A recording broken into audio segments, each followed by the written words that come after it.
स्वयंवर सभा में अनेक देशों के राजा महाराजा एवं राजकुमार पधारे हुए थे। एक ओर श्री कृष्ण अपने बड़े भाई बलराम तथा गणमान्य यदुवंशियों के साथ विराजमान थे। वहां वे ब्राह्मणों की पंक्ति में जाकर बैठ गए।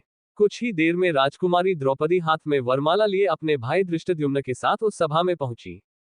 धृष्टद्युम्न ने सभा को संबोधित करते हुए कहा, हे विभिन्न देश से पधारे राजा महाराजाओं एवं अन्य गणमान्य जनों, इस मंडप में बने स्तंभ के ऊपर बने हुए उस घूमते हुए यंत्र पर ध्यान दीजिए।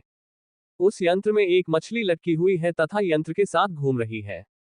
आपको स्तंभ के नीचे रखे हुए तैलपात्र में मछली के प्रतिबिंब को देखते हुए बाण चलाकर मछली की आंख को निशाना बनाना है। मछली की आंख में सफल निशाना लगाने वाले से मेरी बहन द्रौपदी का विवाह होगा।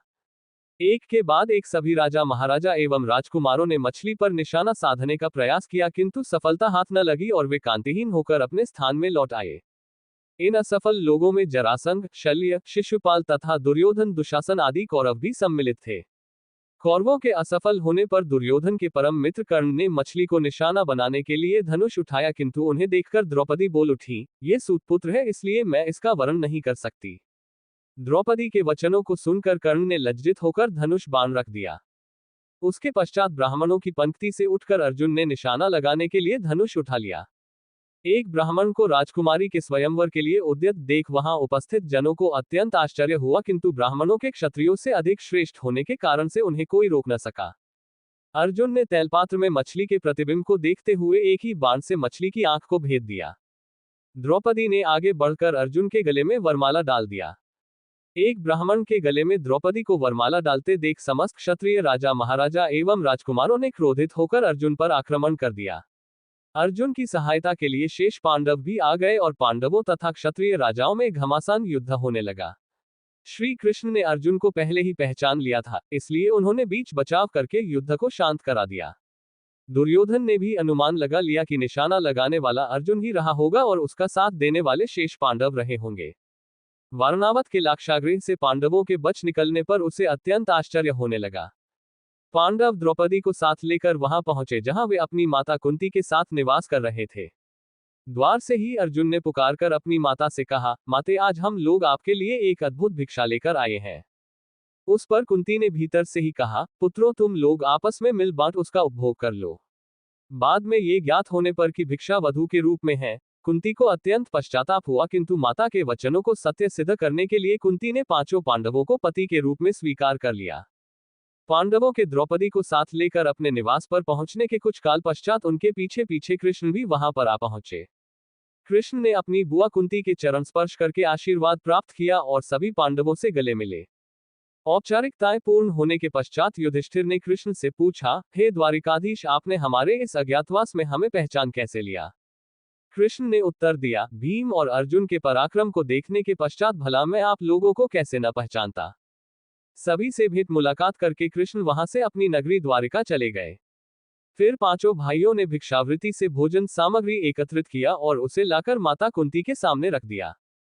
कुंती ने द्रौपदी से कहा, देवी, इस भिक्षा से पहले देवताओं के अंश निकालो, फिर ब्राह्मणों को भिक्षा दो, तत्पश्चात आश्रितों का अंश अलग करो। उसके बाद जो शेष बचे उसका आधा भाग भीम को और शेष आधा भाग हम सभी को भोजन के लिए परोसो। पतिव्रता द्रौपदी ने कुंती के आदेश का पालन किया। भोजन के पश्चात कुशासन पर मृगचर्म बिछा कर वे सो गए। द्रौपदी माता के पैरों की ओर सोई। द्रौपदी के स्वयंवर के समय दुर्योधन के साथ ही साथ द्रुपद, धृष्टद्युम्न एवं अनेक अन्य लोगों को संदेह हो गया था कि वे ब्राह्मण पांडव ही हैं। उनकी परीक्षा करने के लिए द्रुपद ने धृष्टद्युम्न को भेजकर उन्हें अपने राजप्रासाद में बुलवा लिया। राजप्रासाद में द्रुपद एवं धृष्टद्युम्न ने पहले राजकोष को दिखाया, किंतु पांडवों ने वहां रखे रत्नाभूषणों तथा रत्न माणिक्य आदि में किसी प्रकार की रुचि नहीं दिखाई। किंतु जब वे शस्त्रागार में गए तो वहां रखे अस्त्र शस्त्रों उन सभी ने बहुत अधिक रुचि प्रदर्शित किया और अपनी पसंद के शस्त्रों को अपने पास रख लिया। उनके क्रियाकलाप से द्रुपद को विश्वास हो गया कि ये ब्राह्मण के रूप में योद्धा ही है। द्रुपद ने युधिष्ठिर से पूछा, हे आर्य, आपके पराक्रम को देखकर मुझे विश्वास हो गया है कि आप लोग ब्राह्मण नहीं हैं। कृपा करके आप अपना सही परिचय दीजिए। उनके वचनों को सुनकर युधिष्ठिर ने कहा, राजन, आपका कथन अक्षर सत्य है। हम पांडुपुत्र पांडव हैं। मैं युधिष्ठिर हूं और ये मेरे भाई भीमसेन, अर्जुन, नकुल एवं सहदेव हैं। हमारी माता कुंती आपकी पुत्री द्रौपदी के साथ आपके महल में है। युधिष्ठिर की बात सुनकर द्रुपद अत्यंत प्रसन्न हुए और बोले, आज भगवान ने मेरी सुन ली। मैं चाहता था कि मेरी पुत्री का विवाह पांडु के पराक्रमी पुत्र अर्जुन के साथ ही हो। मैं आज ही अर्जुन और द्रौपदी के विधिवत विवाह का प्रबंध करता हूँ। इस पर युधिष्ठिर ने कहा, राजन, द्रौपदी का विवाह तो हम पांचों भाइयों के साथ होना है। ये सुनकर द्रुपद आश्चर्यचकित हो गए और बोले, ये कैसे संभव है? एक पुरुष की अनेक पत्नियां अवश्य हो सकती हैं, किंतु एक स्त्री के 5 पति हो ऐसा तो न कभी देखा गया है और न सुना ही गया है।